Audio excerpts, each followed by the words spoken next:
সব কোম্পানি একটা সময় এইগুলো নিয়ে রিসার্চ না করলে কেউই মার্কেটে থাকতে পারবে না। হুম, হুম। তো এই ডিমান্ড বাড়তেই থাকবে আর কি। এই দিক থেকে আমি চাইছি আর কি যে এইদিকে শিফট হই আর কি। এই জন্য আপনাদের সাথে জয়েন্ট হয়েছে। এখনো আমি আমার ভর্তি কনফার্ম করিনি, আমি ক্লাস ক্লাস একটু দেখতেছি আর কি। আচ্ছা, ঠিক আছে, সমস্যা নেই। আমাদের অ্যাডমিশন, তো আমাদের ফার্স্ট ক্লাস যেটা মেইন ক্লাসটা শুরু হবে 18 তারিখ থেকে। আর আমাদের যে অ্যাডমিশনের ডেডলাইন, এটা আমরা 20-22 তারিখ পর্যন্ত আমরা রেখেছি। তবে আমাদের একটা লিমিটেড স্টুডেন্ট, তো আমরা খুব কম স্টুডেন্ট নিয়ে কোর্স করাই। তো দেখা যায় যে আমাদের ওই কোটা যখন ফিল আপ হয়ে যাবে, 20-25 জন হয়ে গেলে, তখন আমরা অ্যাডমিশনটা ক্লোজ করে দিই। সমস্যা হচ্ছে স্যার, আমি পাইথনে একদম মানে বেসিক একটু একটু জানি আর কি। হুম। তো অতটা ভালো জানি না এই জায়গা। আমি একটু মানে আমি প্রথম ব্যাচেই ভর্তি হইতাম, কিন্তু এটা উইক থাকার কারণে আমি আর কি ভর্তি হতে পারি। আচ্ছা, ওকে, বুঝতে পেরেছি। ঠিক আছে। তো বাকিরা অনেকেই জয়েন করেছেন। আজকে আমাদের যে ডেমো ক্লাসটা অন্য টপিকের উপর হওয়ার কথা ছিল, আই মিন হচ্ছে এসকিউএল এর উপরে। তো আমাদের মেন্টর আর কি আজকে একটু সিক। তো আমি ভাবলাম যে আচ্ছা ঠিক আছে, আমি তাহলে আপনাদেরকে বেসিক পাইথনের কিছু আইডিয়া দিই আর কি। আমি আমার স্ক্রিনটা শেয়ার দিই আগে, অ্যান্ড তারপরে হচ্ছে আমি আপনাদেরকে আজকের সেশনটা শুরু করি।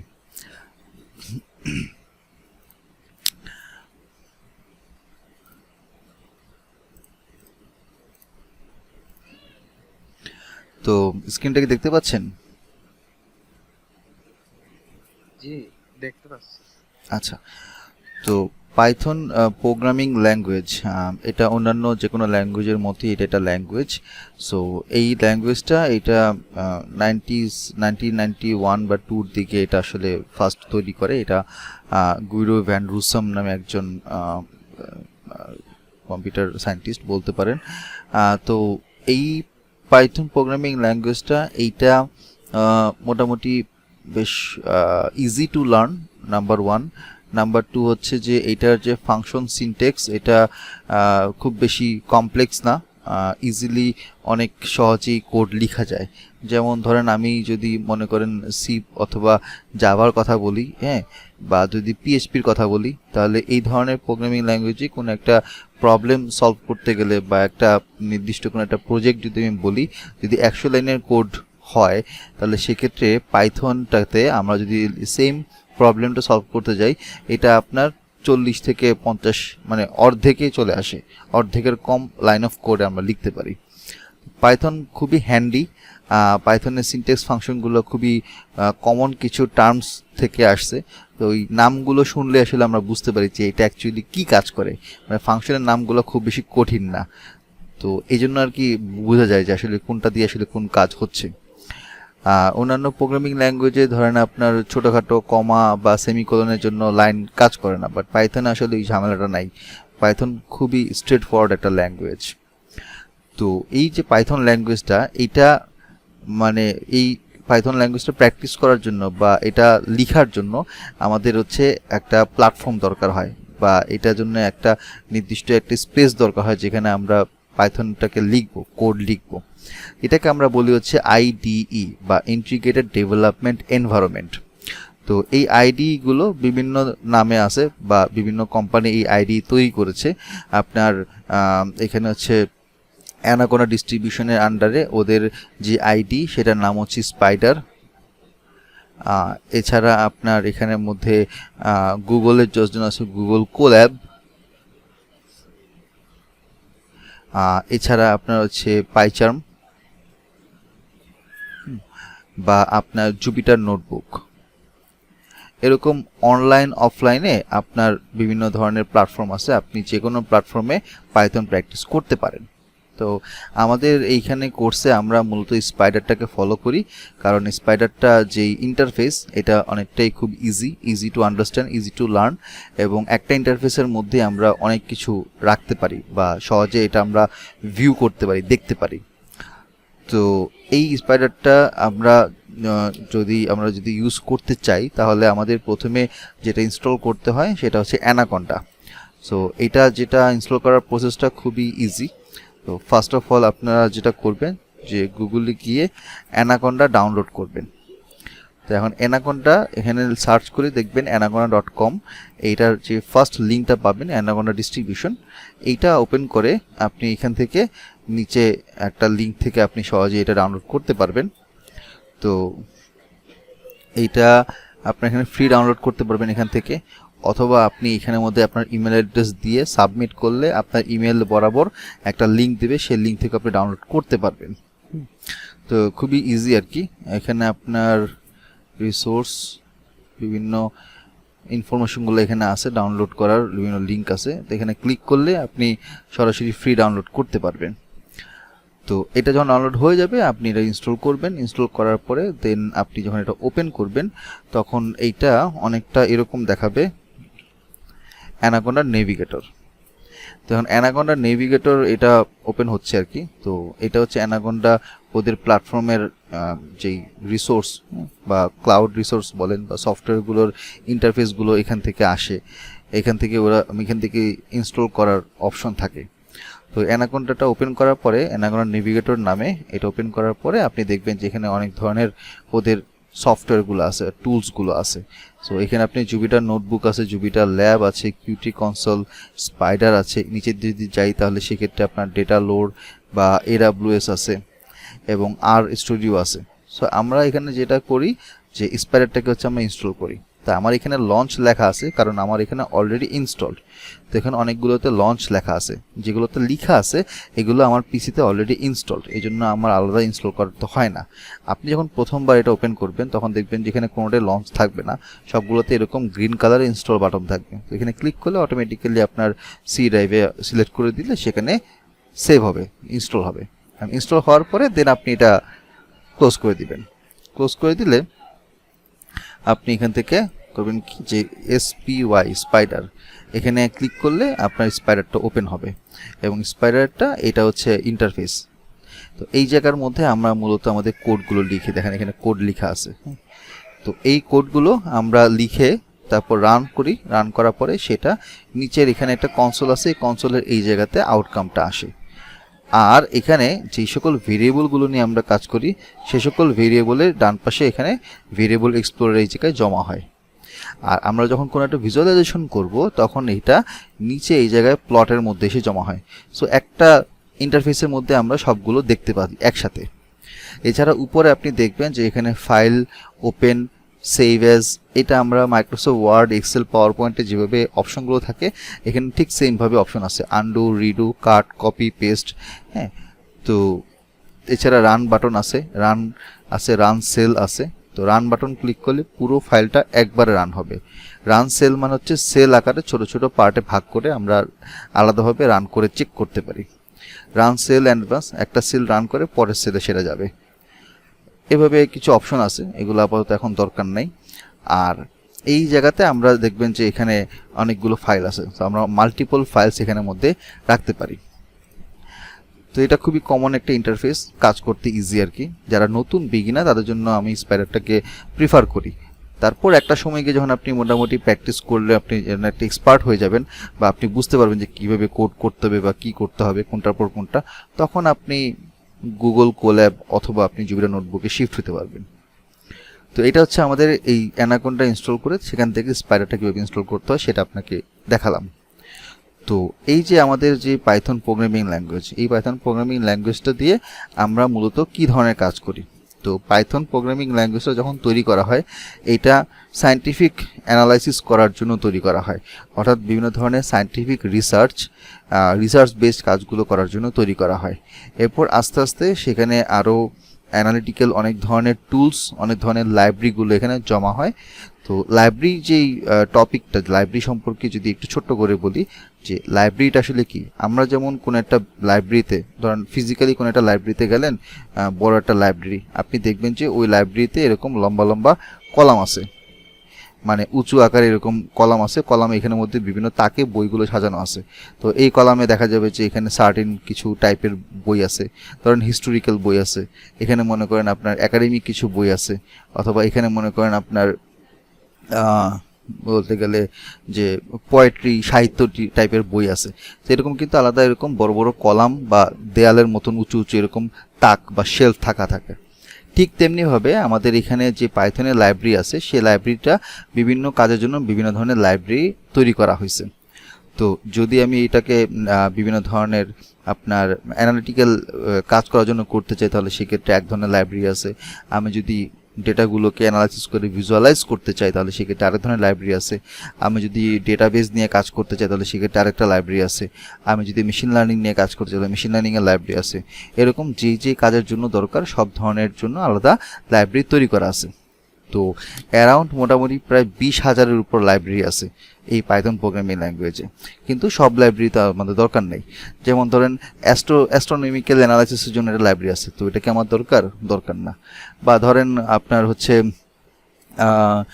কি বলে যে আপনার বিভিন্ন অন্যান্য ফিজিক্স কেমিস্ট্রি অথবা অন্যান্য সাবজেক্ট বা ওই রিলেটেড অ্যানালাইসিস করার জন্য ইকোনমিক্স বা এই রিলেটেড সাবজেক্ট ওয়াইজ বিভিন্ন ক্যালকুলেশন বা বিভিন্ন ধরনের প্রবলেম সলভ করার জন্য লাইব্রেরি থাকে। সো আমাদের আসলে ওগুলো দরকার নেই। আমাদের যেগুলো দরকার যে কোর লাইব্রেরিগুলো আমাদের শিখতে হয়। সো সেই সকল কোর লাইব্রেরিগুলো কি একদম প্রথমে শিখতে হয় নামপাই, আমাদের শিখতে হয় পান্ডাস, ম্যাটপ্লটলিব, তারপর হচ্ছে আপনার এখানে থাকে সিবর্ন, তারপর স্ট্যাটিস্টিক্সের জন্য স্ট্যাটস, তারপরে এখানে আপনার সাইপাই, এছাড়া আপনার মেশিন লার্নিং মডেলের জন্য আপনার স্কেলার্ন, সাইকিট-লার্ন। হ্যাঁ, এরকম আরও কিছু লাইব্রেরি আছে যেগুলো আমাদেরকে শিখতে হয় বা প্র্যাকটিস করার জন্য ওই সকল লাইব্রেরিগুলো আমাদের এই স্পাইডারের মধ্যে নিয়ে এসে তারপর কাজ করতে হয়। নিয়ে এসে কাজ করার বিষয়টা কি যে ওই লাইব্রেরি ইনফরমেশনগুলো আপনার হার্ড ডিস্কে যখন সেভ করা থাকবে আপনি যা সেখানে ইম্পোর্ট লিখে, আমি এটা একটু বড় করে আপনাদেরকে দেখাই যে ইম্পোর্ট এই কথাটা লিখতে হয়, ইম্পোর্ট, তারপর ওই লাইব্রেরির নাম অ্যাজ আপনি লাইব্রেরিটাকে শর্ট ফর্মে কীভাবে দেখতে চান সেটা। এভাবে আমাদের যতগুলো লাইব্রেরি দরকার আমরা ফার্স্টে ইম্পোর্ট করে নিই। তারপর এই লাইব্রেরিগুলোর ভিতরে আমাদের যেই পার্টিকুলার কাজের জন্য যে ফাংশনসগুলো রয়েছে সেই ফাংশনসগুলো দিয়ে আমরা আমাদের বিভিন্ন অ্যানালাইসিসের কাজ করি, ভিজুয়ালাইজেশনের কাজ করি, ডেটাবেস কাজ করি বা অন্যান্য কাজগুলো করে থাকি। তো এটা হচ্ছে আমাদের লাইব্রেরি এবং লাইব্রেরির ভিতরে ফাংশনের সম্পর্কে একটা ছোট্ট আইডিয়া আপনাদেরকে দিলাম। এখন যেহেতু আমরা পাইথনটা ইউজ করতেছি ডেটা সায়েন্সের সেক্টরে বা এই রিলেটেড কাজ করার জন্য, তার মানে আমাকে অবশ্যই সবার আগে জানতে হবে যে এখানে ডেটাগুলো পাইথন কিভাবে হ্যান্ডেল করতেছে বা কি ধরনের ডেটাগুলো আমি কিভাবে সাজাচ্ছি, এটা আমাকে জানতে হবে সবার আগে। সো আমি এটি এখানে আপনার বেসিক পাইথনের ফার্স্ট যে এটা লেকচারটা ওখান থেকে আমি আপনাকে একটু আইডিয়া দিই, তাহলে বুঝতে পারবেন। এখানে অনেকগুলো এখানে প্রজেক্টের কাজ চলতেছে আমার, পাইথন বেসিক্স। তো এখানে আপনার হচ্ছে কয়েকভাবে এটা আমরা করে ডাটাগুলোকে রাখতে পারি। তো পাইথনের প্রোগ্রামিং ল্যাঙ্গুয়েজে আমাদের যে সকল ডেটাগুলো ইউজ করতে হয় বা যে সকল ডেটাগুলোকে আমাদের নিয়ে কাজ করতে হয় সেইগুলোকে আমরা যদি একটু ব্যাখ্যা করতে চাই তাহলে আমাদের ডেটা টাইপ সম্পর্কে আইডিয়া রাখতে হবে। তো যারা হচ্ছে আপনারা একটু অ্যাডভান্স লেভেলের কাজ ইন ফিউচারে শিখতে চান তাদেরকে ডেটা টাইপ, তারপরে ডেটাগুলো ম্যানেজমেন্ট, বিভিন্ন ফাংশনের ব্যবহার, লাইব্রেরির ব্যবহার, তারপর ডেটা স্ট্রাকচার, অ্যালগোরিদম, এগুলো সম্পর্কে একটু আইডিয়া আপনাদেরকে রাখতে হবে। তো এখানে ডেটা টাইপের মধ্যে আমরা ফার্স্ট অফ অল যেটা আমরা ডেটা রাখি সেটা হচ্ছে ইন্টেজার টাইপ। ইন্টেজার মানে পূর্ণ সংখ্যা, 1 2 3 4 মাইনাস অর মাইনাস 2 প্লাস অথবা মাইনাস যেটাই হোক ইন্টেজার। আরেকটা হচ্ছে আমাদের ফ্লোট। তো ফ্লোট হচ্ছে দশমিক সংখ্যা, মানে ইন্টেজার ভ্যালুর সাথে দশমিক দিয়ে কিছু ভ্যালু যখন থাকবে সেটা আমরা বলি ফ্লোট। আরেকটা থাকে সেটা হচ্ছে স্ট্রিং। স্ট্রিং মূলত হচ্ছে বিভিন্ন ক্যাটাগরিক্যাল ডেটা বা যেগুলো আলফা নিউমেরিক ডেটা বা অ্যালফাবেটিক দিয়ে অ্যালফাবেট দিয়ে বিভিন্ন শব্দ দিয়ে তৈরি করা হয়, সেগুলো হচ্ছে স্ট্রিং ডেটা। তো মূলত আমরা এই তিন ধরনের ডেটা নিয়ে কাজ করে থাকি। স্ট্রিং ডেটাকে পাইথন অবজেক্ট হিসেবে ডিফাইন করে। স্ট্রিং ডেটা যখন আমরা ওটা রান করব বা আমরা যখন তৈরি করব তখন এটা ডেটা টাইপটা বলবে অবজেক্ট টাইপ ডেটা। স্ট্যাটিস্টিক্সের ভাষায় আমরা এটা বলি ক্যাটাগরিক্যাল ডেটা। তো এখন এই ডেটাগুলোকে যখন আমরা একটা জায়গায় রাখার জন্য আমরা তিন ধরনের ফরম্যাট আমরা ইউজ করি। তো এখানে ফার্স্ট একটু বলে রাখি যে ডেটাগুলো থাকে মূলত দুইটা ফরম্যাটে। একটা হচ্ছে আনস্ট্রাকচার্ড, মানে এই ডেটাটা স্ট্রাকচার্ড না, আর এটা হচ্ছে স্ট্রাকচার ডেটা। এখন আনস্ট্রাকচার্ড কি আর স্ট্রাকচার্ড কি? যেই ডেটাগুলো কোনো টেবুলার ফর্মে থাকে না, জাস্ট র্যান্ডমলি থাকে, কোনো নির্দিষ্ট কোনো ফোল্ডার আকারে থাকে না। যেমন এক্সেলের ক্ষেত্রে যেটা ডেটাগুলো আমরা দেখি সেগুলো হচ্ছে স্ট্রাকচার, প্রত্যেকটা সেল বাই সেল ভাগ করা থাকে এবং আপনি চাইলে এক্সেলের মধ্যে নির্দিষ্ট সেল থেকে ডেটাকে পিক করতে পারেন।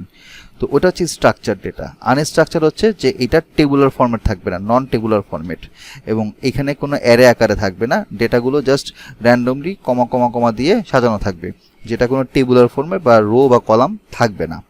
স্ট্রাকচারের ক্ষেত্রে এটা আমরা রো অথবা কলাম দিয়ে আমরা এটাকে সাজাই, আর/সি হিসেবে সাজাই। তো ফার্স্টে রো থাকে, তারপর কলাম, এইভাবে হচ্ছে পাইথন ডেটাগুলোকে অ্যাক্সেস করে। তো আনস্ট্রাকচারডগুলোটাকে আমরা তিনটা ভাগে ভাগ করে থাকি। একটা হচ্ছে লিস্ট স্ট্রাকচার, একটা হচ্ছে আপনার ডিকশনারি স্ট্রাকচার, আর একটা হচ্ছে টাপল বা টুপল। আর স্ট্রাকচারগুলোকে আমরা মূলত দুই ভাগে ভাগ করে থাকি, একটা হচ্ছে ডেটা ফ্রেম, আর একটা হচ্ছে সিরিজ। আরও আছে, বাট এইটা হচ্ছে আমার সবচেয়ে বেশি ইম্পর্টেন্ট। অ্যারেকেও বলা হয় একটা স্ট্রাকচার ডেটা, বাট ওই অ্যারেটাকে আমরা হচ্ছে মূলত অ্যারেটা স্পেসিফিক কিছু কাজের জন্য আমরা করে থাকি, বাট বেশিরভাগ ক্ষেত্রে আমরা ডেটা ফ্রেম এবং সিরিজটাকেই মোস্টলি আমরা ইউজ করে থাকি। তো লিস্ট আকারে যে ডেটা, মানে আনস্ট্রাকচার ডেটার ক্ষেত্রে যদি আমরা বলি যে লিস্ট আকারে ডেটাগুলো এরকম থার্ড ব্র্যাকেট দিয়ে সাজানো থাকে এবং ভিতরের ভ্যালুগুলোকে আমরা কমা কমা কমা দিয়ে সাজাই। এটা হচ্ছে লিস্ট স্ট্রাকচার। এরপরে আসে আমাদের ডিকশনারি।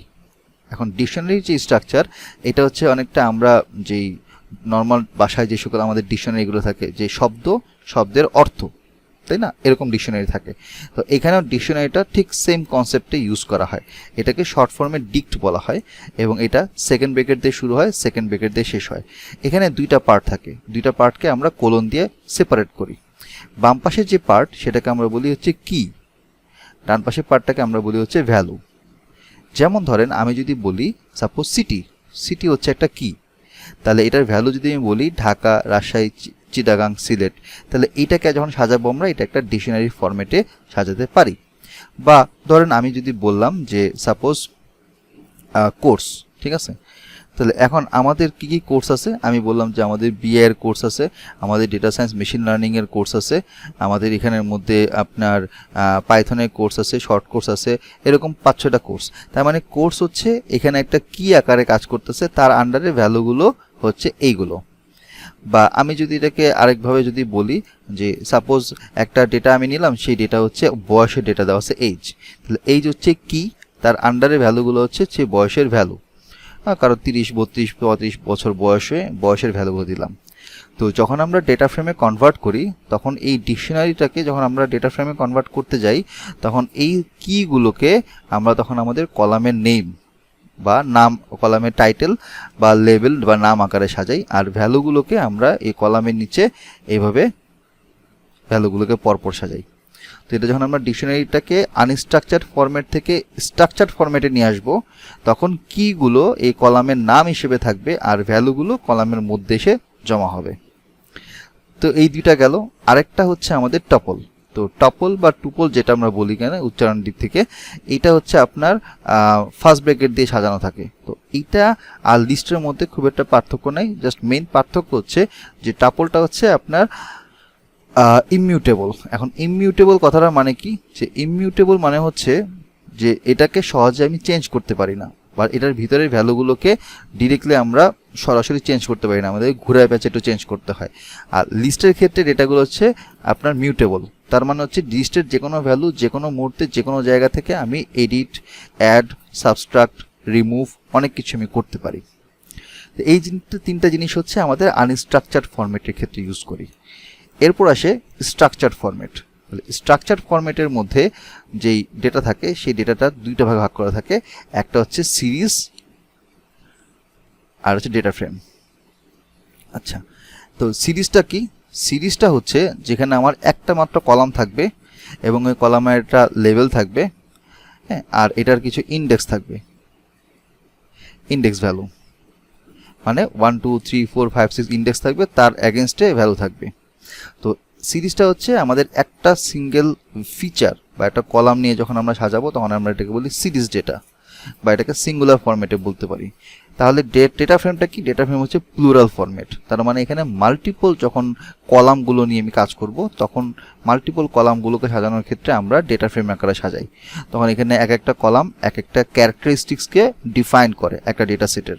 ফর এক্সাম্পল, আমি যদি মনে করেন হিউম্যান ডেটা সেট নিয়ে কাজ করতে চাই, তাহলে মানুষের নাম, তার বয়স, তার ডেট অফ বার্থ, তার হাইট, তার ওয়েট, তার বডির চোখের মনির কালার, অথবা তার বডির বিএমআই, ব্লাড প্রেশার, হ্যাঁ, ব্লাড গ্রুপ, এরকম হচ্ছে হিউম্যান ডেটা যখন আমি নিব, তখন এগুলো প্রত্যেকটা এক একটা ফিচার হিসেবে কাজ করবে।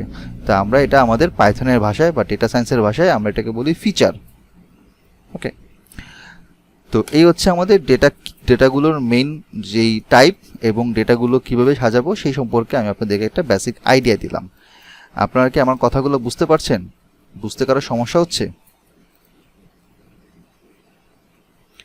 সমস্যা হলে আমাকে বলবেন যে বুঝতে পারছি না। আচ্ছা, ঠিক আছে। তো আমাদের এই ডেটাগুলোকে আমরা হচ্ছে এরকমভাবে ইন্টিজার, ফ্লোট, স্ট্রিং আকারে সাজাই, বা লিস্ট আকারে সাজাই, ডিকশনারি আকারে সাজাই, এভাবে সাজিয়ে থাকি। তো এই ডেটাগুলো সাজানোর পরে আমাদের যে কাজগুলো হয়, ডেটাগুলোকে প্রিন্ট করা। সো প্রিন্ট ফাংশনের মধ্যে আমরা খুব সহজেই আমাদের ওই ভেরিয়েবলটাকে কল করে ওই ভেরিয়েবলের আন্ডারে যে ভ্যালুটা আছে সেই ভ্যালুটা আমরা আউটকাম হিসেবে প্রিন্ট করতে পারি। কারণ আমি যদি এই অংশটুকুকে রান করি, ধরেন আমি এখানের মধ্যে রান করলাম এ থেকে E1 পর্যন্ত, দেখেন ডান পাশে আমার সাথে সাথে এখানে ভেরিয়েবলের নাম, ভেরিয়েবলের টাইপ, সাইজ, মানে কতগুলো ভ্যালু আছে সেটা আমাকে এখানে দেখাচ্ছে। তো আমরা এটাকে এখানে যদি প্রিন্ট লিখি, তাহলে আমাকে এই নিচে কনসোলে এইখানে আমি প্রিন্ট করে আউটকাম হিসেবে দেখতে পারি। তো আমাদের ডেটাগুলোকে আমরা এখানে বিভিন্ন অ্যাডিশন, সাবট্রাকশনের কাজগুলো করতে পারি, ম্যাথমেটিক্যাল অপারেশন করতে পারি। জাস্ট সিম্পলি ইকুয়েশনটা লিখলেই হয়ে যায়, এখানে অন্য কমা, দাড়ি, ব্রেকেটের ঝামেলা নাই। আমরা কম্পারিজন করতে পারি, গ্রেটার দেন, লেস দেন, আউটকামটা ট্রু অথবা ফলস হিসেবে আসে। আমরা অ্যাসাইনমেন্ট অপারেটরের মাধ্যমে একটা ভ্যালুকে আপডেট করতে পারি। ধরা যাক আমার একটা ভ্যালু হচ্ছে a=5, b=10, তাই আমি বললাম যে a=a+b, তার মানে a এর ভ্যালুটা তার সাথে b এর ভ্যালু যোগ হয়ে 15 হবে, এটা এতেই আবার জমা হবে। তো এটা তোমার হলো অ্যাসাইনমেন্ট অপারেটর। এছাড়া স্ট্রিং এর ক্ষেত্রে আমরা স্ট্রিং এর লেংথ বের করতে পারি। একটা স্ট্রিং বা আমার ডেটা সেটের মধ্যে যে ভ্যালুগুলো আছে, কোথায় কোন ভ্যালুটা আছে সেটা আমরা ইন্ডেক্স ধরে বের করতে পারি। সো যে কোনো একটা ডেটা ফ্রেম বা ডেটা সেটের মধ্যে যখন আমরা ঢুকি, তখন আমরা এরকম থার্ড ব্র্যাকেট দিয়ে তার ভিতরে ঢুকাই। ফার্স্টে হচ্ছে এটা নাম নেই, তারপর থার্ড ব্র্যাকেট দিয়ে এটার ভিতরে ঢুকি। তো এখানে আমরা আমাদের ডেটাগুলোকে স্লাইস করতে পারি, ডেটাগুলো কাউন্ট করতে পারি, ডেটাগুলোকে খুঁজে বের করতে পারি। আমরা এক্সট্রা কিছু ওয়ার্ড ফাইলগুলোকে একসাথে করে কম্প্যাক্ট করতে পারি। আমরা আপার, লোয়ার, স্প্লিট, কাউন্ট, অনেক ধরনের এই নামগুলো দেখে আমরা বুঝতে পারি যে কোনটা কী কজ করতেছে। স্প্লিট মানে সেপারেট করবে, কাউন্ট মানে গুনে গুনে বের করবে। তার মানে ফাংশনের নামটা দিয়েই আমরা ওইটার কাজটা সম্পর্কে সহজে বুঝতে পারি। তো পাইথনের ল্যাঙ্গুয়েজটা এই জন্যই সহজ যে আমি যেই ধরনের ফাংশনগুলো, ফাংশনের নাম ধরে আমি খুব সহজেই বুঝতে পারবো, বা আমি যে কাজ করা দরকার, যেইভাবে আমার কোন একটা ভ্যালুকে বের করা দরকার, ওটার জন্য স্পেসিফিকলি কোন ফাংশনটা প্রয়োজন সেটা আমরা এখান থেকে বের করতে পারি। সো এখানে লিস্ট আকারে লিস্টের ভ্যালু, ওখানকার ইন্ডেক্স স্লাইস করতে পারি, তারপর কিছু ভ্যালু অ্যাড করতে পারি, অ্যাপেন্ড করতে পারি। অ্যাড করার কাজ আমরা সেগুলোকে মাল্টিপল ভ্যালুগুলো থেকে নিউমেরিক্যাল ডেটা, ক্যাটাগরিক্যাল ডেটাগুলোকে আলাদা করতে পারি। তারপর এখানে আবার আমরা কোনো জিনিসকে এক্সটেন্ড করতে পারি, অ্যাপেন্ড করতে পারি, বা ইনসার্ট করতে পারি, নির্দিষ্ট জায়গায় ভ্যালুকে বসাতে পারি। পপ মানে এখান থেকে তুলে ফেলতে পারি, রিমুভ করতে পারি, সর্টিং করতে পারি, রিভার্স করতে পারি। এই ছোট ছোট ছোট ছোট ছোট ছোট ফাংশনগুলো আমাদেরকে হেল্প করবে বড় প্রোগ্রাম করার ক্ষেত্রে। সো একদম বিগিনার লেভেল বা ফান্ডামেন্টাল লেভেলে যারা আছেন, যারা একদমই পাইথন জানেন না, তারা হচ্ছে আমাদের এই কোর্সে যখন এনরোল করবেন, তখন আমরা আপনাকে পাইথনের এই ফান্ডামেন্টাল যে ভিডিওসগুলো আছে সেগুলো দিব, সেগুলো আপনারা নিজেরা দেখে দেখে প্র্যাকটিস করতে পারবেন। সো ওই পার্টটা হচ্ছে প্রি রেকর্ড হিসেবে দেওয়া থাকে। আর পাইথনের যে প্রজেক্টগুলো থাকবে সেগুলো আমি লাইভে করাবো, ওটা আমি করাবো লাইভে। আর এছাড়া অন্য যে পার্টগুলো আছে, যেমন এক্সেলের part, Google অ্যানালিটিক্সের part, power B এর পার্ট, বা এসকিউএল এর পার্ট, ওটা যার যার আমাদের যে মেন্টর অ্যাসাইন করা রয়েছে তারা আপনাদেরকে সেগুলো শেখাবে। তো আপনারা অলরেডি জানেন, গতকাল ক্লাসে আপনারা যারা করছেন, হয়তো এখানে কয়েকজন আছেন গতকালের ক্লাস করেন নাই, আজকে ক্লাসটা করছেন, তা আপনারা হয়তো একটা আইডিয়া পেয়ে গেছেন গতকালের ক্লাসে যে কি কি জিনিস থাকবে, কিভাবে আমরা কোর্সটা কন্ডাক্ট করছি, কোনটার পর কোনটা থাকবে, কে কোন পার্টটা নেবে, এখানে কি কি ধরনের প্রজেক্ট থাকবে, সব কিছু সম্পর্কে আইডিয়া দেওয়া আছে। তো ওইটার ভিডিওটাও গ্রুপে দেওয়া আছে, ফেসবুকে আমাদের পেজে দেওয়া আছে, তো ওখান থেকে দেখে নিতে পারবেন, ইউটিউবে লিঙ্ক দেওয়া আছে। তো এই যে পাইথনটা আমরা শিখতেছি, পাইথনটা আমরা শিখে আমাদের কোথায় কাজে লাগাবো, যে এই পাইথন দিয়ে সবার প্রথম যে কাজ সেটা হচ্ছে ডেটাকে অ্যানালাইসিস করা। তো ডেটা অ্যানালাইসিস করা মানে কি, যে একটা বিশাল ডেটা থাকবে, অনেকগুলো রো থাকবে, অনেকগুলো কলাম থাকবে। ধরেন একটা আমি কি একটা এক্সাম্পল দিতে পারি, যে এই যে আমরা এটিএম বুথে টাকা তুলি না, তো আপনি খেয়াল করে দেখেন এটিএম বুথে একটু পরপরই লোক ঢুকতেছে, টাকা তুলতেছে, টাকা জমা দিচ্ছে। টাকা বেশিরভাগই তুলে জমা হচ্ছে ব্যাংকে দেয়, অথবা সিআরএম যে মেশিনগুলো আছে সেগুলো টাকা জমা দেওয়া যায়। তো ডাচ বাংলার এরকম সিআরএম মেশিন বা ওই বুথের মধ্যে অপশন থাকে, সবগুলোই না কিছু কিছু সিলেক্টেড থাকে। টাকা তুলতেছে, প্রচুর মানুষ টাকা তুলতেছে। এখন আপনি চিন্তা করেন যে একটা বাংলাদেশে রাজবাংলার বুথ, মানে এই এটিএম বুথ অ্যারাউন্ড প্রায় 50-55 হাজারের মতো আছে। আমি তারপরে একটু আপনাদেরকে আমি শিওর হয়ে আমি একটু বলি, যে দেখে বলি।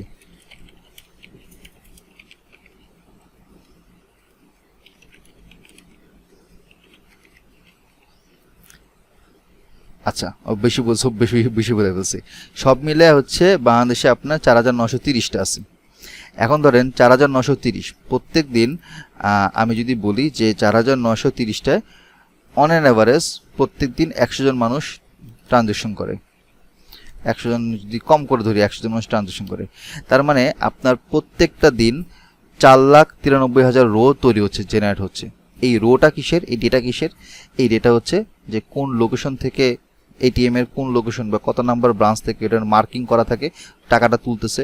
এটিএম এর লোকেশনের ভিতরে এটিএম এর যে বুথের মেশিনের একটা কোড নাম্বার থাকে, যে এখানে টাকা তুলতেছে যে ব্যক্তি, সেই ব্যক্তিটা কে, তার ব্যাংকের অ্যাকাউন্ট নাম্বার কি, সে কি রাজবাংলার অ্যাকাউন্ট হোল্ডার নাকি বাইরের কেউ এখানে টাকা তুলতেছে। অনেকে দেখা যায় বাইরের কেউ, ব্র্যাক ব্যাংকের অ্যাকাউন্ট যাদের আছে সে রাজবাংলা থেকেও তুলতে পারে। সো ওইটাও কিন্তু এখানে আসতেছে, তার নিজের এখানকার নিজেদের অ্যাকাউন্টে নাকি হচ্ছে বাইরের অ্যাকাউন্ট, কত টাকা তুলতেছে, কখন তুলতেছে। এই যে প্রত্যেকটা যে হিসাব, প্রত্যেকটা পার্ট বাই পার্ট যে ডেটাগুলো আছে, হিউজ পরিমাণ ডেটা এখানে জমা হচ্ছে। আর আপনি চিন্তা করেন যে প্রত্যেক দিন 5 লাখের মতো যদি আমার রো তৈরি হয়, প্রায় 5 লাখের মতন, তাহলে আমার মাসে কত হচ্ছে, বছরে কত হচ্ছে। যে শুধুমাত্র এটিএম বুথের ডেটা অ্যানালাইসিস করার মাধ্যমে অনেক কিছু, অনেক ইনফরমেশন বা অনেক আপনার অ্যানালাইসিস করে এখান থেকে আমরা বিভিন্ন জিনিস বের করতে পারি।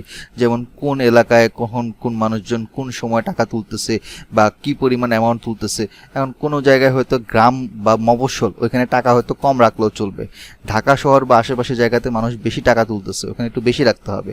সো আনুপাতিক হারে আমি যদি, কেউ যদি এখন ব্যাংক যদি চিন্তা করে যে আমি প্রত্যেক দিন 5 কোটি টাকা হচ্ছে ডিস্ট্রিবিউট করব, এখন এই টাকাগুলো কোন কোন এরিয়াতে কম বেশি করে ডিস্ট্রিবিউট করবো এটা আমার জানা দরকার।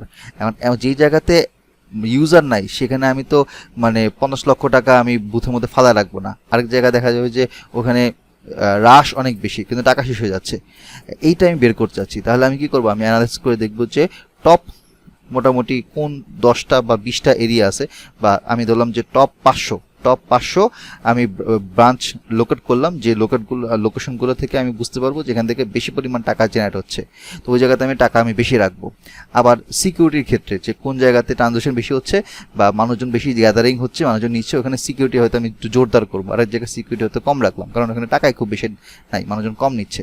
খেয়াল করে দেখেন এই যে স্ট্র্যাটেজিক ডিসিশনগুলো আমরা অনেক সময় দেখি না, যে ম্যানেজমেন্ট থেকে এরকম ডিসিশন নেয় যে আচ্ছা আমরা এটা করব, আমরা পরের উইক থেকে বা নেক্সট আগামীকাল থেকে আমরা এই প্ল্যানটা করব। তো এই যে হায়ার ম্যানেজমেন্ট ডিসিশন নেয়, সেই ডিসিশনকে আপনার মনে হচ্ছে এমনি মন গড়া ডিসিশন না। এই ধরনের ডিসিশনগুলো দেওয়ার জন্য আমার অ্যানালিস্ট দরকার হয়, যারা ডেটা অ্যানালাইসিস করে, তারা এই কাজটা করে রিপোর্ট দিয়ে বলে যে হ্যাঁ, সে রিকমেন্ডেশন দেয় যে এইভাবে হচ্ছে আপনি এটা করতে পারবেন। সরি, কল আসছিল। সো যেটা হয় যে এই যে মানে ব্যাংক আমি তো ব্যাংকের এক্সাম্পল দিলাম, এতক্ষণ ধরে বললাম। ব্যাংক ছাড়া আপনি অন্য সেক্টরের কথা চিন্তা করেন, ফাইন্যান্সিয়াল ট্রানজ্যাকশনগুলো হচ্ছে, এটার বাইরে অন্যান্য যে ধরনের বিকাশের কথা বলেন, বিকাশে যে পরিমাণ আউটলেট, বিকাশের যে পরিমাণ এজেন্ট, এবং এজেন্টের মাধ্যমে টাকা তুলতেছে, টাকা জমা দিচ্ছে, অনেক সময় ব্যাংকের বুথ থেকে বিকাশ থেকে টাকা তুলতেছে, প্রতিদিন ওকে টাকা দিচ্ছে, এখান থেকে ঢাকা থেকে রাজশাহী চলে গেছে ঢাকা বিকাশের পেমেন্ট, অথবা সেন্ড মানি হচ্ছে। কত ধরনের অপশন আছে, ফিচার আছে। এখন আবার গত 5-6 মাস ধরে আমরা কি দেখতেছি, যে বিকাশে টাকা সেভিংসও করতে পারবেন। তাহলে এই দেখেন যে বিকাশ সবার আগে যখন শুরু করছিল, আজ থেকে 10 বছর আগে, তখন ছিল কি সিম্পল টাকা ট্রান্সফার। তারপর সেখান থেকে ওরা করলো কি, যে টাকা ট্রান্সফারের পাশাপাশি তারা করলো কি, বিভিন্ন মার্চেন্ট অ্যাকাউন্ট করলো। মার্চেন্ট অ্যাকাউন্ট করার পর তারা আরও অনেক ধরনের, মানে ধাপে ধাপে প্রতি বছর কিছু কিছু ফিচার অ্যাড করতেছে। এখন আপনি দেখবেন যে রিসেন্টলি ফিচার হচ্ছে টাকা জমাইতে পারবেন। তা এই যে দেখেন বিকাশের যে পরিমাণ প্রতিদিন ট্রানজ্যাকশন হচ্ছে, হাজার হাজার লাখ লাখ ট্রানজ্যাকশন, এই ডেটাগুলো থেকে আপনাকে অ্যানালাইসিস করে বের করতে হয় যে বিকাশে কোন ধরনের কোন অফারটা কাকে দিলে সেটা মানুষ নিবে। It's all about business. তো একজন বিকাশের ধরেন সিনিয়র ম্যানেজমেন্ট, সে এই কাজটা বা এই ধরনের ডিসিশন নেওয়ার আগে অবশ্যই অ্যানালাইসিস করবে। এই অ্যানালাইসিসটা কে করবে? ডেফিনেটলি একজন বিজনেস অ্যানালিস্ট বা একজন ডেটা অ্যানালিস্ট করবে। সো যার এই নলেজগুলো আছে, অ্যানালিটিক্যাল নলেজ বা বিভিন্ন টুলসের নলেজ, এক্সেল, এসকিউএল বলেন, পাইথন বলেন, পাওয়ার বিআই বলেন, তো যার এই নলেজটা আছে, তার ডিমান্ড থাকা বেশি কোম্পানিতে, তার ডিমান্ডটা কিন্তু তখন বেশি, কারণ তার এরকম ক্রিটিক্যাল অ্যানালাইসিসের উপর বেস করে হায়ার ম্যানেজমেন্ট ডিসিশন নিচ্ছে। আমরা অনেক সময় বলি না যে বা মানে বাংলাদেশে ডাক্তার আছে, ইঞ্জিনিয়ার আছে, এ আছে, সে আছে, হঠাৎ করে ডেটা অ্যানালাইসিসের বা ডেটা সায়েন্সের এত ডিমান্ড কেন হইলো, বা কেন হচ্ছে এটার স্যালারি এত বেশি, স্যালারি স্ট্রাকচার বেশি। স্টার্টিং স্যালারি 20-25 হাজার টাকা শুরু হয়, জাস্ট 1-2 বছরের মধ্যে লাখ টাকা জাম্প করে। মানে আমি যদি এটাকে আপনার একটা গ্রাফ হিসেবে চিন্তা করি, যে কালো রঙের যে আমি আপনাকে দেখাই, যদি কালো রঙের একটা গ্রাফ করি, সেটা হচ্ছে অন্যান্য ধরেন ডাক্তার, ইঞ্জিনিয়ার, লয়ার, এই ধরনের প্রফেশন, তাদের প্রফেশনে আমি যদি এখানে প্রত্যেকটা দাগকে এক একটা করে আমি 10,000 করে যদি চিন্তা করি, 10,000 না, ধরেন 20,000 করে চিন্তা করলাম, তার মানে 0, 20K, 40K, তারপর 60K, 80K, 80,000, 1 lakh, 1 lakh, 1.2 lakhs, 1.4 lakhs, আর যাই না, ঠিক আছে। তাহলে এখন যে কোনো ধরনের জবই বাংলাদেশের সেক্টরে 15 থেকে 20 হাজার টাকা দিয়ে শুরু হয়। এবং এখান থেকে আপনার, আমি যদি এটাকে বছর হিসেবে চিন্তা করি, এক্স এক্সিসে আমি যদি ইয়ার হিসেবে নেই, ধরেন এটা হচ্ছে 0, জিরো তো এখানের মধ্যে আছে, এটা ধরেন হচ্ছে আপনার 1 বছর, 2 বছর, 3 বছর, 4, 5, 6, 7, 8, 9, 10 বছর। এখন অন্যান্য সেক্টরে এই 0 থেকে 10 ইয়ার্স পর্যন্ত একজন ইঞ্জিনিয়ার হোক, একজন লয়ার হোক, একজন ডাক্তার হোক, তার কিন্তু যে গ্রোথটা, সেই গ্রোথটা হবে এরকমভাবে, হয়তো সে 8-9 বছর পরে গিয়ে তার স্যালারি 1 লাখ টাকা হতে পারে, বা তার চেয়ে একটু কমও হতে পারে।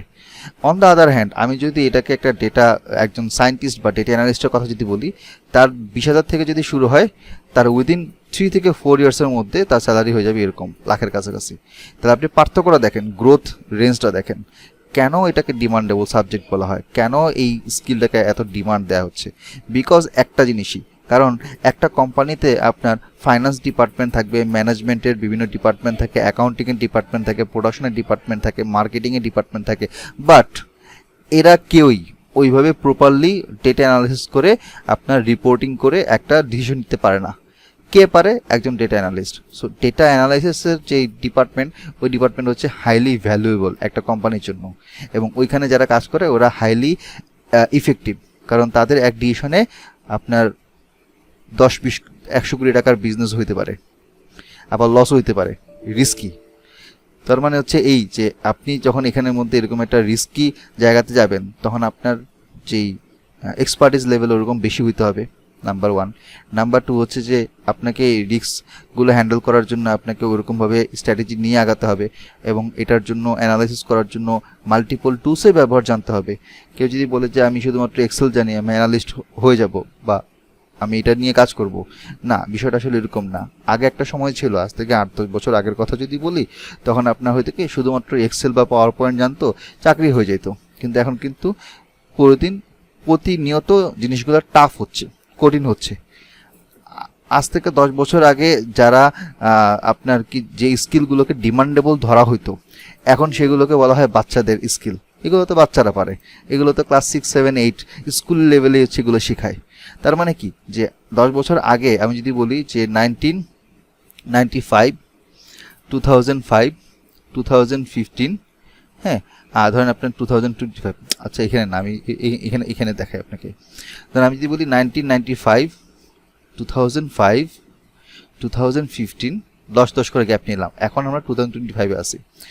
যেই স্কিলটাকে আগে রেটিং ধরা হতো যে 10 আউট অফ 10, হ্যাঁ, সেম স্কিলটা এখন ডাউন হয়ে আসছে, এটা 2 আউট অফ 10, মানে এটার স্কিলের রেটিং নেমে গেছে। কারণ কি এই জায়গাতে এই গ্যাপটা তৈরি হয়েছে কেন? কারণ নতুন নতুন স্কিল এখানের মধ্যে ইন করছে। এই নতুন স্কিলগুলো যখন এখানে ইন করছে এবং আরও আপডেটেড টেকনোলজি আসছে, তখন আগের স্কিলগুলো আস্তে আস্তে অবসোলেট হয়ে যাচ্ছে, মানে নেমে যাচ্ছে, এটা রেটিং কমে যাচ্ছে। তো আমাদের কাজ হচ্ছে যে নতুন নতুন এই ধরনের টেকনোলজিগুলোর সাথে নিজেকে আপডেট করা, নিজেকে আপগ্রেড করা, না হলে কিন্তু আপনি এই জব মার্কেট টিকতে পারবেন না।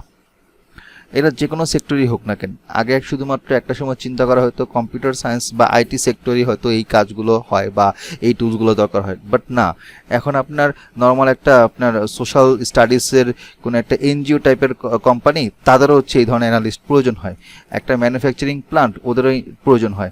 একটা ধরেন আপনার সাপ্লাই চেন বা ইনভেন্টরি রিলেটেড একটা জব, ওখানে আপনার প্রয়োজন হয়।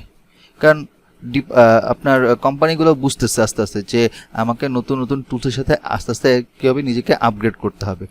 আগে কোম্পানিগুলো কী হতো, ডাটা কম ছিল, তখন লোকাল সার্ভারই, নিজেদের সার্ভারই বা হার্ড ডিস্কের মধ্যে রাখতো। এখন দেখলো যে না, এত ডেটা রাখার জায়গা নেই, আমাকে থার্ড পার্টি ক্লাউড ডেটার মধ্যে নিয়ে যেতে হবে। তো ক্লাউড ডেটাগুলোর যে বিশাল স্ট্রাকচার, ওখান থেকে ডেটাগুলোকে এক্সট্র্যাক্ট করে সেগুলোকে অ্যানালাইজ করার জন্য আমার গুগলের যে সকল ক্লাউড আর্কিটেকচারগুলো আছে বা ক্লাউড যে ধরনের সার্ভিস বা সলিউশনগুলো আছে, এন্টারপ্রাইজ সলিউশনগুলো আছে, সেগুলোকে নিতে হচ্ছে। বিভিন্ন কোম্পানি, কেউ হয়তো অ্যামাজনেরটা কিনতেছে, কেউ হয়তো আপনার গুগলেরটা কিনতেছে, কেউ হয়তো আপনার অ্যাপাচি, স্পার্ক বা হচ্ছে ওরাকলেরটা কিনতেছে। তো বাইরের দেশে কোম্পানি এইগুলো সার্ভিসগুলো দিয়ে থাকে।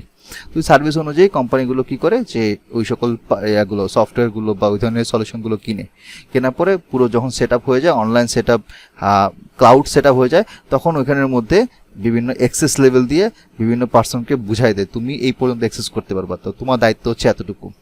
তার মানে পুরো একটা যে নেটওয়ার্ক ডিস্ট্রিবিউশন তৈরি হয়, ক্লাউড ডিস্ট্রিবিউশন, এটার মধ্যে এরকম বিভিন্ন লেভেলে আপনার অ্যাক্সেস লেভেল থাকে।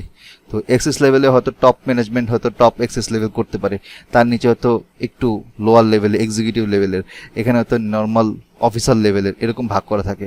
তো একজন অ্যানালিস্ট হিসেবে আপনার কাজ হবে যে এই সকল লেভেলগুলো আপনাকে অ্যাক্সেস নিয়ে এখান থেকে ডেটাগুলোকে সুন্দর করে সেপারেট করা, ফিল্টার করা, সামারাইজ করা, তারপর বিভিন্ন ধরনের ক্যালকুলেশন করে বিভিন্ন অ্যানালাইসিস করা, ফাইন্যান্সিয়াল ক্যালকুলেশন বলেন, সাপ্লাই চেনের বা বিভিন্ন ধরনের ক্যালকুলেশন বলেন, বা বিভিন্ন প্রফিট ক্যালকুলেশন বা কোনো কিছুকে ফোরকাস্ট করা, হ্যাঁ, এগুলো আপনাকে বের করতে হবে। তো এখন এই ক্যালকুলেশন বা এই ধরনের প্রবলেমগুলো সলভ করতে গেলে আপনার অবশ্যই টুল জানতে হচ্ছে। তো বিষয়টা হয়ে গেছে এখন এরকম যে যে সেক্টর থাকুক না কেন, আপনাকে আলটিমেটলি 1-2 বছরের মধ্যে এগুলো শিখতেই হচ্ছে। আচ্ছা, তা আমরা ওখানে ছিলাম, আমরা মূলত আলোচনা করতেছিলাম পাইথন নিয়ে। সো এই যে আমরা পাইথনে অ্যানালাইসিসের কথা বললাম, এই অ্যানালাইসিস করতে গেলে আমাদেরকে যেটা করতে হয় সবার আগে ইডিএ, বা এটার ফুল মিনিং হচ্ছে আপনার এক্সপ্লোরেটরি ডেটা অ্যানালাইসিস। সো যেমন ইডিএর হচ্ছে এখানে একটা ফাইল আছে, আমি ইডিএটা আপনাকে যদি একটু দেখাই, এখানের মধ্যে শর্ট একটা আইডিয়া দিয়ে আপনাকে দেখাই। ধরেন আপনার এখানে ডেটাগুলো ডুপ্লিকেট ডেটা আছে কিনা সেটা চেক করবে। তো আমার এখানে ফাইলটা কি নামে আছে, ডেটা নামে আছে। তো আপনি দেখেন এখানে যে ডেটাটা আপনি দেখতে পাচ্ছেন ডান পাশে, এখানে ডেটা ফ্রেম আকারে আছে, এখানে 55,000 ডেটা আছে, 13টা কলাম আছে। আপনি ডাবল ক্লিক করলে দেখতে পাবেন যে কোন কোন কলামগুলো এখানের মধ্যে আছে। তো এখানে আপনার একটা সেলস ডেটা আছে, যে সেলসে customer ID, transaction ID, gender, age group, purchase date, প্রোডাক্টের ক্যাটাগরি, তারপরে অফার অ্যাভেলেবেল আছে কিনা, ডিসকাউন্ট অফার, ডিসকাউন্টের নেম, তারপরে এটার আপনার পারচেস অ্যামাউন্ট, তারপর gross amount, net amount, purchase কীভাবে করছে সেটা আছে, কোন কোন জায়গাতে করছে। তো এটা ইন্ডিয়ান একটা ডেটা সেট, এখানে ব্যাঙ্গালোর, দিল্লি, চেন্নাই এরকম দেখতে পাচ্ছেন। সো এটা হচ্ছে আপনার একটা আপনার প্রোডাক্টের সেলসের একটা ডেটার একটা অংশ। তো এখন আমাদেরকে কি করতে হয়, যে এই ডেটাকে অ্যানালাইসিস করতে গেলে হ্যালো, কেউ কিছু বলছিলেন? মিরাজ, মিরাজ আপনার ইয়েটা সাউন্ডটা প্রবলেম হচ্ছিল। আচ্ছা, ওকে। শুরুতে অনেকেই ছিলেন, এখন দেখি কেমন তেমন কেউ নাই জায়গার মধ্যে। তো বিষয়টা হচ্ছে এরকম যে আমরা এখানে বিভিন্ন অ্যানালাইসিসগুলো করি, ডাটাকে ইম্পোর্ট করে নিয়ে আসি, ডেটাকে এখান থেকে কোনো ডুপ্লিকেট আছে কিনা সেটা আমরা চেক করি, ট্রানজ্যাকশন আইডি, জেন্ডার, এগুলোর উপর আমরা ছোট ছোট এখানে গ্রাফ তৈরি করি। এই দেখেন কত সুন্দর সুন্দর এখানে গ্রাফগুলো তৈরি হচ্ছে। মানে এখানে এটা রান করছে, মানে আমি এখানে রান করছি, ক্লিক করছি, তো এখানে বিভিন্ন গ্রাফগুলো বা ডিস্ট্রিবিউশন দেখাচ্ছে।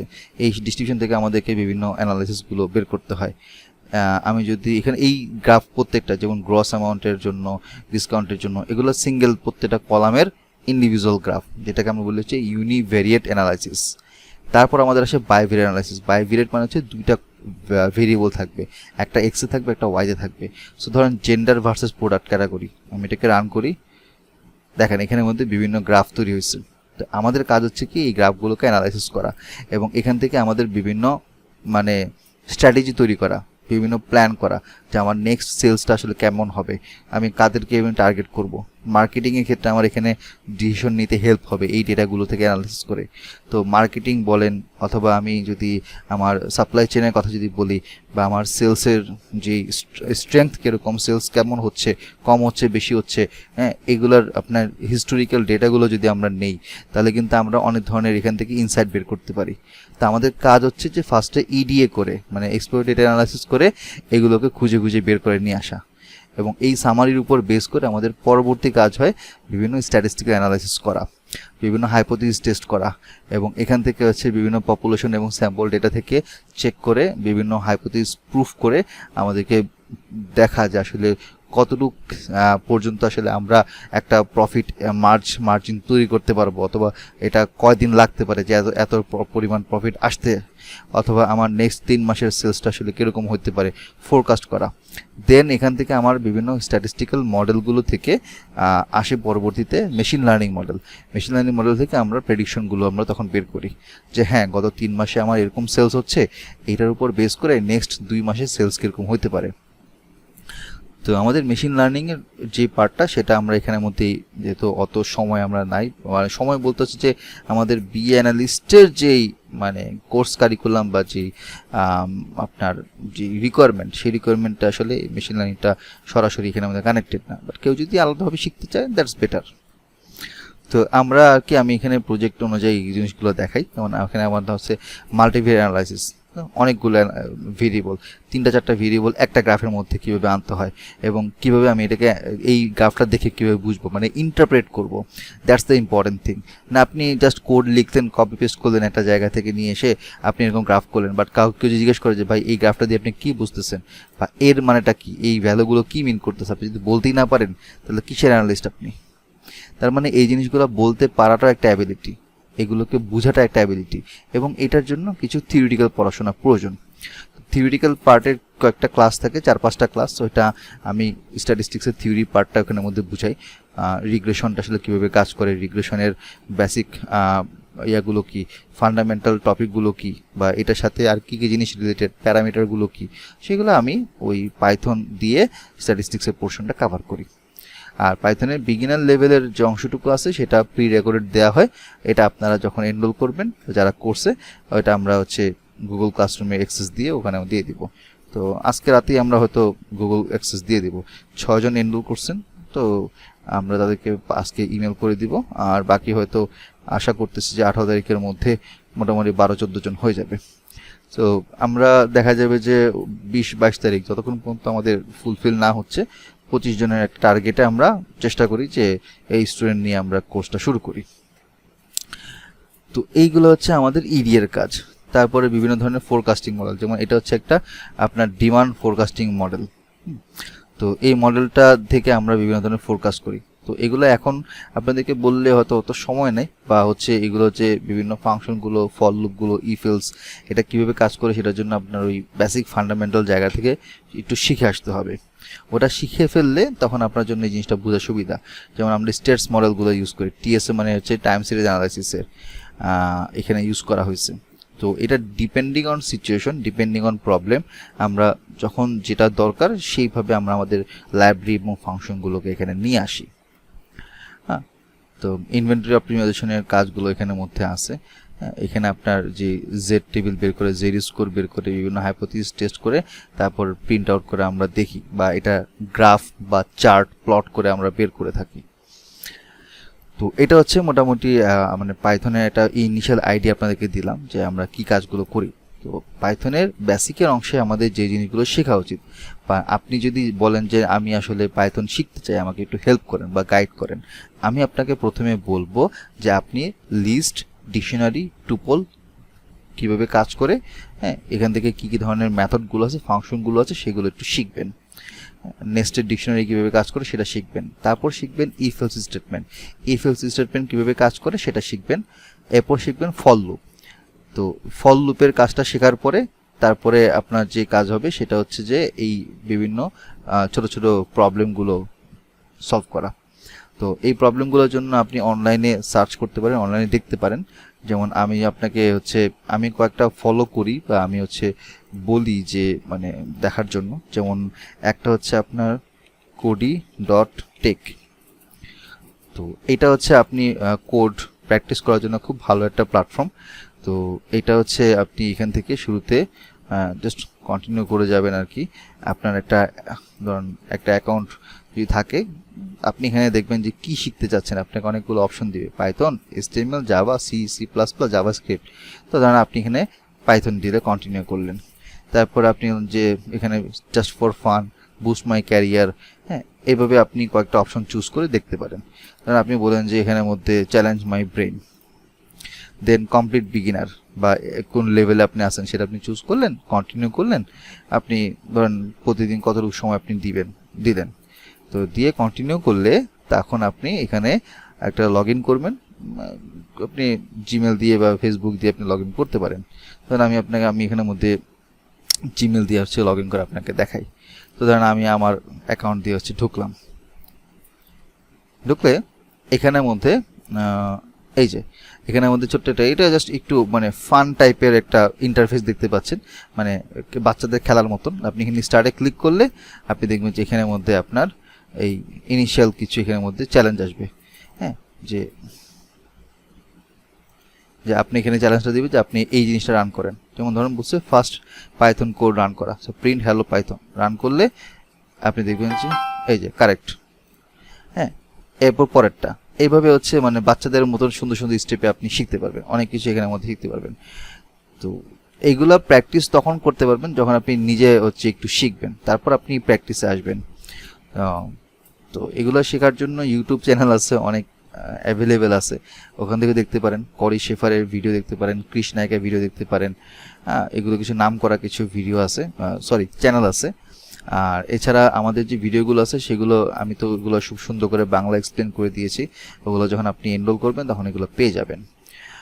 আর এছাড়া হচ্ছে আপনি যখন মোটামুটি একটা এক্সপার্টাইজ লেভেলে, মানে মোটামুটি আপনি বুঝেন যে কখন কোন জায়গায় কোন ফাংশনটা কীভাবে আমি ইউজ করতে পারবো, আপনি যখন নিজে হ্যান্ডস অন কিছু নিজে প্রজেক্ট করবেন, তখন আপনি যেখানে যাবেন সেটা হচ্ছে ক্যাগেলে, পরের স্টেপে।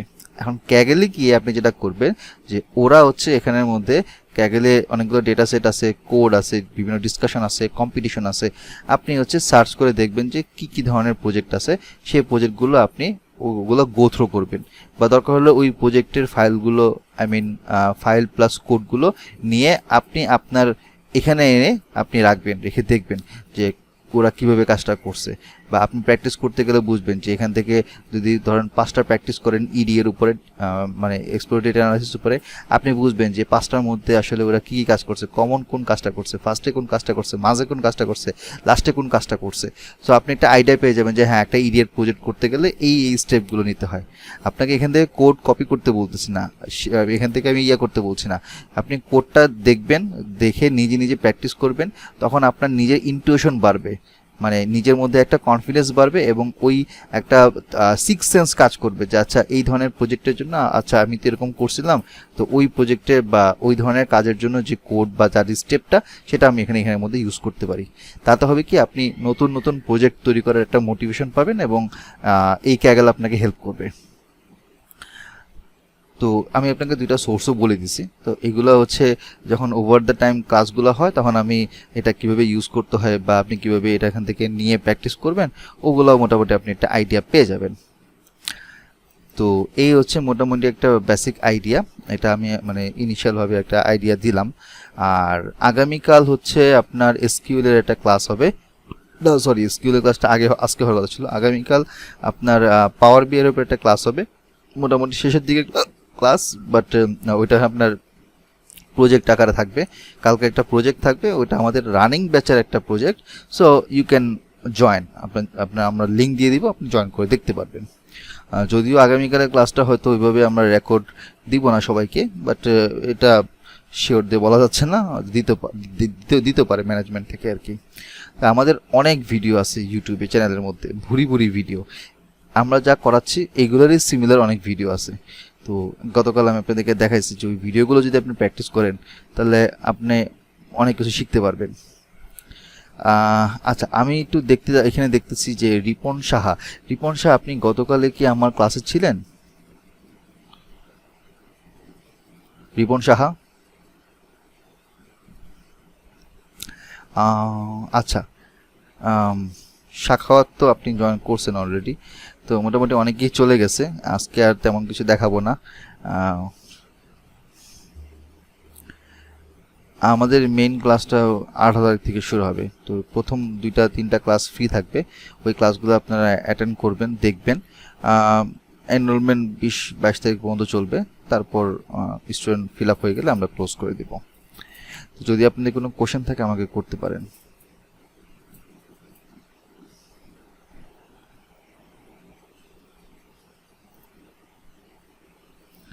নাই? আচ্ছা, ওকে।